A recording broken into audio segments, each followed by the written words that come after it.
Are you ready to hear my thoughts on Soul and Wonder Woman 1984 as I bike and blab around? Well, stick around then, because this is Biking and Blabbing, and I'm Cycling Mike. Welcome back to another episode of Biking and Blabbing. And this episode we're going to talk about Wonder Woman 1984 and Soul, because they both come out on Christmas Day in the U.S. Obviously, Wonder Woman 1984 is already out in other countries, but I haven't, looked at it or seen any of those reviews. And if you have, great. If you haven't, then that's good too, because then what I know, what you know. So, or maybe you'll know more. You'll probably know more. But this is the, I guess I'm going to start with Soul, because that's the one that isn't, it still has trailers and isn't out everywhere yet. It's not even out around the world. Or in other countries, I should say. It's, coming out Christmas Day everywhere. And Disney Plus can do that because it's a streaming service. So, it stars Jamie Foxx and Tina Fey, Daveed Diggs, Questlove, all these folks. Graham Norton. And it's probably the first thing. Well, it's the first thing that's going to drop on Disney Plus since I've been subscribing to Disney Plus, and it's also the first movie that I'm probably going to see on Christmas Day. I mean, I saw Fat Albert. Well, I should say first movie in like 15 years, because I saw Fat Albert. God, like over 15 years ago. I did not want to go see that movie. But anyways, this is not about the live-action Fat Albert. This is about Soul, a movie I actually do want to see. And I really like the jazz element. The music. That's a big part of why I want to see the movie. That, and of course the fantasy element of The Great Before. And it's really interesting because both of those elements tie in really well to black culture, especially American black culture. And I think it's a really interesting movie to put out in a year like 2020, where death and a lot of things have been going on in black culture involving death, as well as just death in general from COVID. Not that this is going to be a really sort of death-centered film. It's just it's a metaphor for 2020, because people, not even that, but just like discovering who you are and identity has been a big question for those that have survived the virus this far, and other things as well that have gone on this year. So I don't know when the idea came up for this movie, and if they created it because of the year we've been having, if it was like an idea that came going back in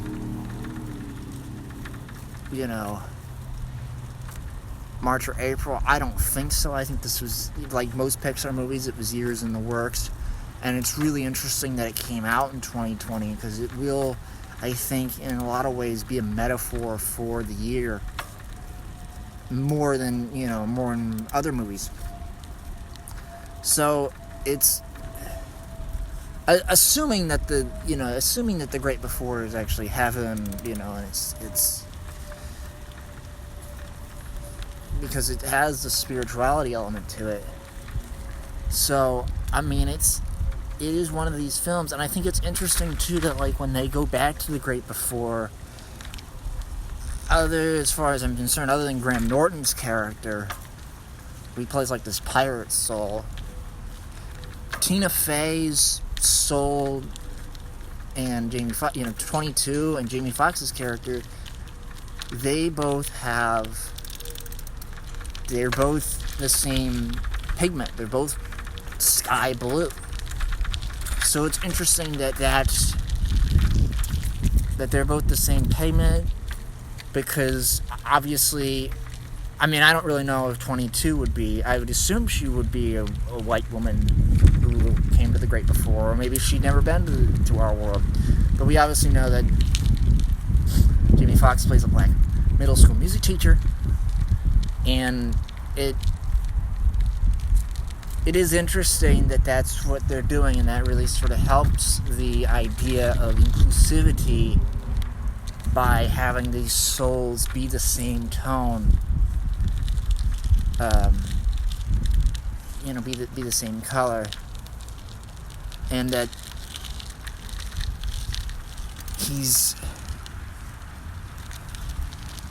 and then there's other elements, there's like women power in the sense of, 22, if they even really identify, maybe that would come up in the film, but they even really, if gender really even becomes a question as far as the souls are concerned, or if, our music teacher lead even recognizes that she's a woman, it really sort of, it goes into that, because this is also very much a year of women empowerment. So I think as far as if we're going to look at the two films, obviously Wonder Woman 1984 has a lot of, is full of woman empowerment and the strength of the woman, and that's Wonder Woman's metaphor from day one, before 2020, before a lot of things. But I wonder if Soul will be the better film because it is diving into all of these things that have all been kind of addressed this year. It's diving into identity. It's not that Wonder Woman doesn't. It's diving into race. It's diving into feminism. It's doing all these really interesting things, aside from the music and the fantasy elements. Those are the elements that are sort of those are your crust elements. They're not really, it takes an adult to sort of appreciate and see the metaphor. Well, not an adult, but an intelligent person to see the metaphor in it all. And I think that this is going to be one of those movies where it will end up, as far as Pixar is concerned, in the sort of up Bug's Life category, where Ratatouille as well, where it's a high concept movie, and it'll be one of those movies I feel like for certain audience members, maybe youngsters, maybe not, it'll just be one of those movies where it's like, oh, that's really sweet, that's a sweet movie, but it's not going to be an Incredibles or a Toy Story. And I prefer now, not so much when I saw them, well, at least some of them, I prefer the high metaphor films. I think Pixar also with this movie is really listening to their audiences, in the sense that, we don't need, Toy Story 5 or Cars 4 or Incredibles 3. We want, or another Monsters Incorporated movie. We want new ideas, because Pixar is a universe in a way, even though its films are all, other than the sequels, they're independent of each other. They don't live in the same universe, but they are movies that we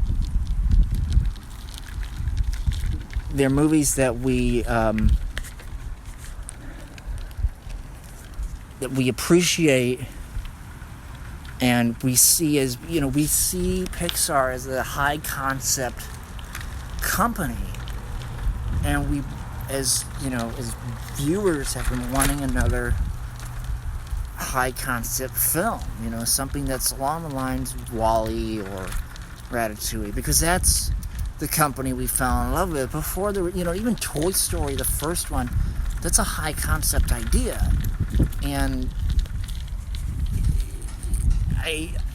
I think that at times, even though it has become a hit, we sort of forget about the days when it was just Toy Story.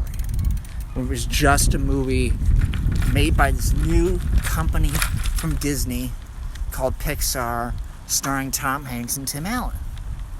We don't remember, we remember Toy Story 2. We think of it more now as a franchise as opposed to being that first movie.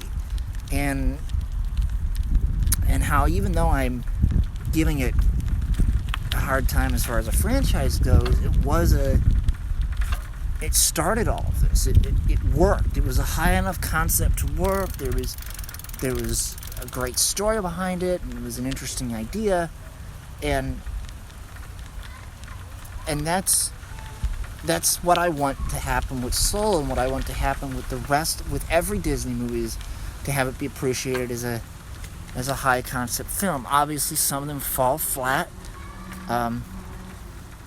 and I think some movies like Cars, I think don't deserve. There's some movies that they made sequels of, like Cars, I think is probably the one that comes to mind the most, that should not have been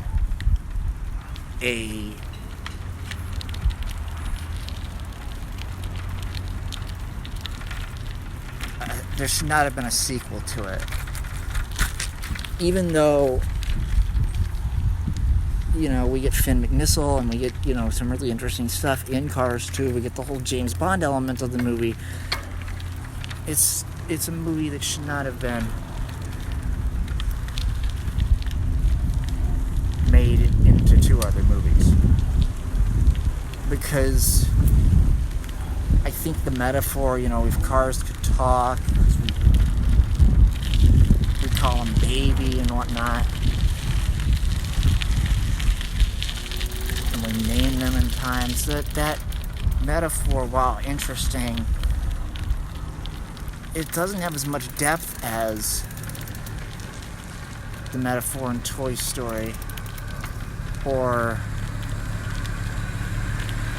the metaphors going on in Ratatouille, for instance, or even the metaphors going on in Bugs Life. If you think about it, a lot of Pixar movies, Bugs Life, Cars, Toy Story, it's all about identity of things that we don't really ever associate identity with. If you look at a Bug's Life, what if we understood or tried to understand bugs more because we view them as these pests? And the same idea goes for Ratatouille. We view rats as a pest. Well, here's a pest that is a Michelin star chef in a lot of ways, and appreciates food. He's not somebody that just eats crap. He really appreciates food as an art form, and just the whole. They're all about identity, but I think things like movies like Coco and Brave, and now even Soul, they're about human identity, which is something that, it's been done in 3 movies, and it happens, there's a relationship between the rat, between Remy and the chefs in Ratatouille, but it's Remy's story. It's not their story, and it's just, it's those chefs in their own way are trying to find their identity, but it's Remy's identity that has to, that carries the film. And I think that when they do films like Brave and Soul and even Inside Out, even though it all has to do with emotions, that's still, you're inside of a human's head, so they're still trying to understand the human experience, as opposed to trying to understand another creature's experience. I think that's something that, even though it's only been done, it's been done, it'll be done in Soul, it has been done in Inside Out, it's been done in Brave and in Up, and in Coco, that's the movie I was thinking of. Those are all, it hasn't been done that much, and the movies that have been about the human experience, I think the one that's been the most successful has been Brave. And when I say human experience, I don't mean like what Remy does is, he matures like a human. Obviously Remy is a metaphor as well as a rat. He's a metaphor for maturity and for identity, which is something that we deal with as human beings. But then in that case, so is Buzz Lightyear and so is Flick. Whereas when you take movies like Coco and the ones I just mentioned, and even Soul, they're giving you a human.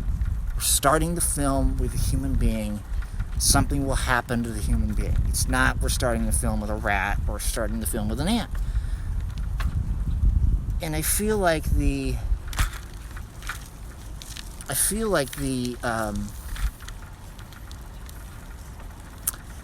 success for those movies hasn't been as successful. And I think that the reason for that is because the creature aspect isn't there, or this is something about it, and I wish that they were, because a lot of them, like Coco, is really well done. And they're really, I think with the human movies, Ratatouille, I think, aside, they explore cultures more than the movies with, The Incredibles is also, I guess the biggest hit would be The Incredibles as far as human movies go, not Brave. It'd be The Incredibles and then Brave. But movies that, like, they explore cultures. You're exploring white America in The Incredibles. You're exploring Scottish culture in Brave. You're exploring Spanish culture in Coco. And now we're going to explore black culture in Soul. So they're much more cultural because they don't have... I think because they don't have the creature aspect to work off of. And I think when and then you explore like because that's about, but that's more about the elderly society and their stereotypes involving old people. And it's just, which is what makes that movie so interesting. But I think films like you can look at Up and The Incredibles, they both sort of have age as a big aspect of their films, but Up plays on it much, much more. And I think they are, but I really want them to, as a company, I don't want Soul to be the last black-led film from them. Because there's a lot they can do. I want them to maybe do something about Africa as, go outside of the States like they've done before and really sort of try and explore African culture and see what happens there, or Jamaican culture or Haitian culture. Those movies would be really interesting because, again, you're trying to show inclusivity, and they've done it well enough, but they haven't really. It's one of those things where they hadn't yet explored black culture yet, and it is overdue. And I don't know why it has taken them this long to do it and to write a story around it that's interesting. But they have come up with something, and that movie is Soul, and that movie will be fascinating when it comes out. Or not fascinating, but it really feels, its clips have fascinated me, if that means anything to you viewers, which I hope it does. So, with fascination, we must move on to Wonder and Wonder Woman 1984 and discuss and explore Wonder Woman's return since, I think Justice League, I can't remember what came out first. I think Wonder Woman came out first. No, that's not true. Yeah, it is. Wonder Woman came out before Justice League, I believe. Maybe after. I can't remember. But anyways, it's time to explore Wonder Woman since the last time we saw her, which I believe was Wonder Woman 1. So, yeah, because she would have been, I think the only heroes we knew. Yeah, the only heroes we knew. Yeah, because Batman vs. Superman is the setup for Justice League, because she's the symbols at the end of the movie. Okay, so we haven't seen her since Wonder Woman 1. So, now we're going to go into 1984, which we're going to still explore more Amazon elements, which I'm super excited about, because I don't think they did that enough in the first movie. As far as the first film goes, as far as the hero movies go for DC, Wonder Woman and Man of Steel are the two best hero movies from DC. From the studio, that is. I don't like the others as much. I'm not going to go into detail in here, but just going to say that those are the two best. And then, of course, as far as villain stuff goes, Joker's the best for those movies. So, yeah. So, Wonder Woman 1984. Starring Gal Gadot, again as Wonder Woman. And Chris Pine, again. And Kristen Wiggins is in this film. And she plays Cheetah, which hopefully is not a spoiler or surprise by now. I watched Gal Gadot last night on Graham Norton, and Graham spoiled the fact that the film does introduce the invisible plane, which is a huge aspect to her character. It's her vehicle. And then the other night I watched Kristen Wiig on Seth Meyers, and Kristen Wiig is hosting SNL this week. It took me the longest time to figure out, why is she hosting SNL? And then I was like, oh, because she's in Wonder Woman 1984. She's not only in Wonder Woman 1984, she's playing the bad guy in the film. So, she was on Seth Meyers, and she showed a bunch of stuff involving Gilly and, her grade school picture in Gilly. And then, but they talked about the aspects of Cheetah and how it was interesting for her to look into the character and her familiarity with the character, which I don't think was very much. But it was just, I like when they put people in what are, iconic roles to pop culture fans. Like Cheetah is a big villain in the DC universe. And I love when actors who are given a role, and an iconic role, and one that they're not familiar with, and they have to sort of explore that role and give it their all. And this is, obviously Kristen's had other takes, but this is going to be, her interpretation of the character, and so we, the audience and critics, will decide and pass judgment, and is she a damn good Cheetah, or is she, is that the wrong role for her or whatever. But the point I'm at, I just like the way that I like their clean slate when they're given the role, because some people, when they are familiar with a role, and when I say clean slate, I don't mean I mean pre-research. When she first reads the script, all that stuff. That's what I mean by clean slate. So when she reads the role, obviously, it reads the script, obviously she has to do research, and she's done research into the character, but she still has that freshness about her, because she is maybe not as familiar as others would have been. And I think some people that play characters that they're very familiar with can overplay them, because they have this confidence going into the character, I feel, that can hurt their performance.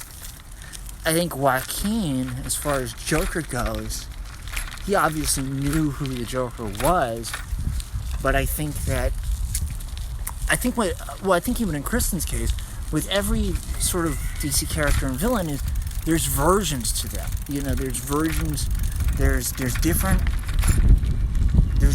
types of Jokers, even though it's the Joker. There's different eras to that character, as there are different eras to Cheetah. So the question is, what era are you choosing from? What era do you think will work best for the movie? Same thing with Joker. It's like, what era did you because the Joaquin Joker is completely different from the Joker from Jack Nicholson or from Heath Ledger. It's a much more sadistic, or I shouldn't say much more sadistic, but his sadisticness is different from the other actors who play the role. And I think that the way that directors choose to approach the characters can really make or break the movie. Obviously, we know the choice that has been made about how to approach Wonder Woman, because that was the choice that we made back in Wonder Woman 1. We don't know is the choice that was made for Cheetah yet. We know the choices made to put her in the movie. I didn't really know if they were going to do this, because I didn't really know what they were going to pick as far as villains go. For all I knew, they could have just chosen some non-iconic, character and just made it a general bad guy, or created somebody for the DC universe that was not already in the comics. I'm sure a lot of fans would have been upset that Cheetah wasn't in the movie, and they would have felt that a disservice had been done to them. And then it's like, now you have to wait years more to see Wonder Woman 3, and then Cheetah would show up in that. So I think having Cheetah in the second film was the right decision, and I think it's perfect for this year, because a lot of fans have been waiting for the live-action incarnation of Cheetah, and to see her in a year like this is perfect, because it almost, even though she's the villain, she's still loved and adored, and as such, we need characters that we love and adore in this era, or in this year, not era, but year. And that's why it's so important that she's in the film. And again, that's another choice and decision that was made pre-2020. So I did watch the other day a clip of the movie. I watched the Amazon's training scene when they were premiering the movie in Europe and whatnot. And I watched Gal Gadot play the timpani drum and do the score, which was really exciting. I didn't watch the whole premiere video. I probably can go back and watch it. But I watched the exclusive look, and I watched the score performed. So those are the two sort of important things. And obviously, they're not going to give away anything in that premiere. It's just, hype to get excited for the movie, which I am excited for. This is a movie that people can take. I'm sure a lot of people can take or leave, but this is a film that I'm really excited for. I'm really happy to see brought to life, and I'm also excited for tonight's SNL.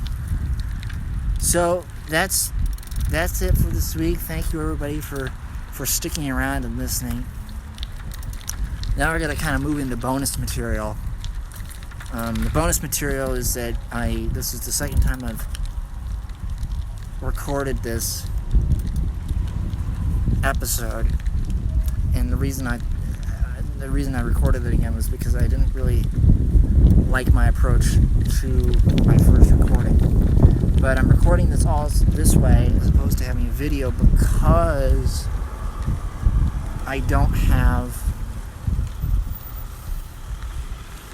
because my phone rattles, my case rattles on my bicycle. So this is the way to stop the rattling for me.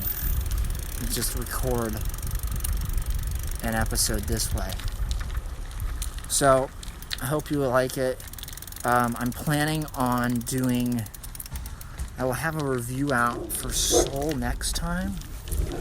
And then whenever I get around to seeing Wonder Woman 1984, I will have a review out for that as well. So I think those might be the next 2 episodes, or definitely next episode for Soul, and then we're gonna, maybe I'd skip a week and then I'd come back to Wonder Woman.